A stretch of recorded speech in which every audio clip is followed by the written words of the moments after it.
So if you're out looking for a house or an apartment, you know this, rent prices in Phoenix are really jumping. In fact, we have the second hottest rental market in the country. 8.2% annual rent growth. I mean, that's almost 10%. That sounds, yeah, it's huge. More than double the national average of 3.1%. Only Las Vegas has a higher jump, and they're at 9%. So a realtor, James Judge, owns 60 rental homes in Arizona and California, and here to talk about this morning the state of the rental market here in the Valley. Good morning to you. Good morning. Welcome. Yeah, absolutely. Thanks so much for having me on. It's an exciting time in Phoenix to see that such an amazing appreciation in the rental market. You know, we've seen it with our sales and now seeing it with rentals too. Right. Tough for people looking for a house, though. So, I mean, what is causing this big jump? Why us in Vegas? Absolutely. I mean, one of the key things is, of course, Phoenix is the fastest growing city in the country. In 2018, we welcomed more than 25,000 new residents, and those people need a place to live. Right. So a lot of times when you're moving to a new city, you rent rather than buy. So a lot of that is a factor, but I think overall, a lot of the shortage is really developing because our sales market has increased so dramatically.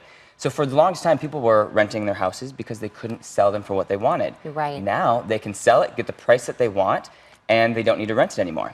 Same thing with investors. Investors came in and bought a lot of houses, so they were using those homes as rental inventory, but that rental inventory is now being sold. They bought huge swaths of them, right? They really Places did. like Blackstone and these huge investment companies came in and bought tons of houses. Yeah, exactly. And so that's why, so it's interesting because we're seeing so many new luxury apartments being built all over the Valley.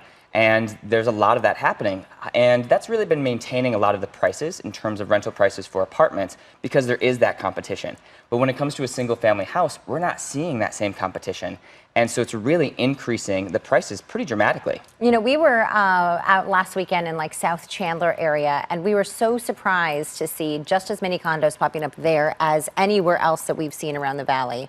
And are you seeing some of those pop up more rentals in different parts of the Valley or mainly Central Phoenix? What are your thoughts? Yeah, so you know, there's definitely a lot of new apartments happening in the hot spots of Phoenix, Tempe, and Scottsdale, but we are seeing them in all the outer areas just because there's a need right now with that shortage to actually accommodate residential housing for new residents and people looking to rent rather than buy.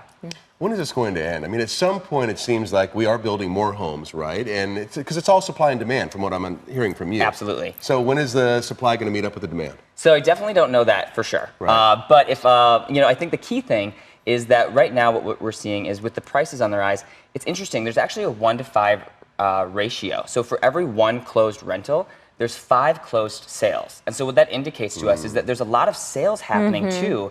But it's sales happening to that inventory, so there's just not as much of rentals out there. It could be a while then. It could be, exactly. So they're just going to continue to increase in price point. Let's talk about what you do, because you know the market really well on so many different levels. Yes. And where you started, if you can, Reader's Digest version type. Reader's Digest version, yeah. So I started actually out doing residential rentals with single family homes.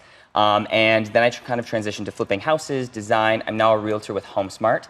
And it's been an interesting transition to really see how the market has changed and developed over time. But I focus a lot on design. And so if you're a landlord or a homeowner looking to rent your house, there's a lot of things you need to consider before you're renting it in order for you to get the top dollar. Because even though the market has increased to allow for higher rents, you still need to appeal to the masses.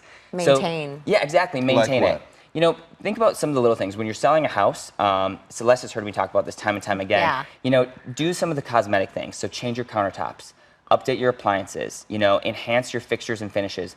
A lot of these cosmetic things are really appealing to tenants, and you'll likely to get a better rent as a result. That's what so many of these luxury apartment buildings are doing. They're appealing to a design and style that people like. So as a homeowner, you need to do the same thing. Yeah. And I understand you're blowing up on Instagram with your before and after shots. How do people follow you to see what's going on with your stuff? Yeah, absolutely. Thanks. So you can follow me on Instagram at The House Judge. Okay. It's a whole before and after Instagram account that really features a lot of my projects and designs and listings as well. Yeah. So come and check it out. And great stuff, because he finds stuff at Goodwill for a fraction of the cost. We found a couch together for like 15 bucks. You guys found a couch together? Yeah, it's amazing. Celeste and I, we're a good shopping team, and so we can find some amazing deals. Thanks for coming in. Absolutely. Great Thank you meeting so much. Yeah, I've seen you on James, good to see TV. you again, It's good having you. Thank you. Yeah.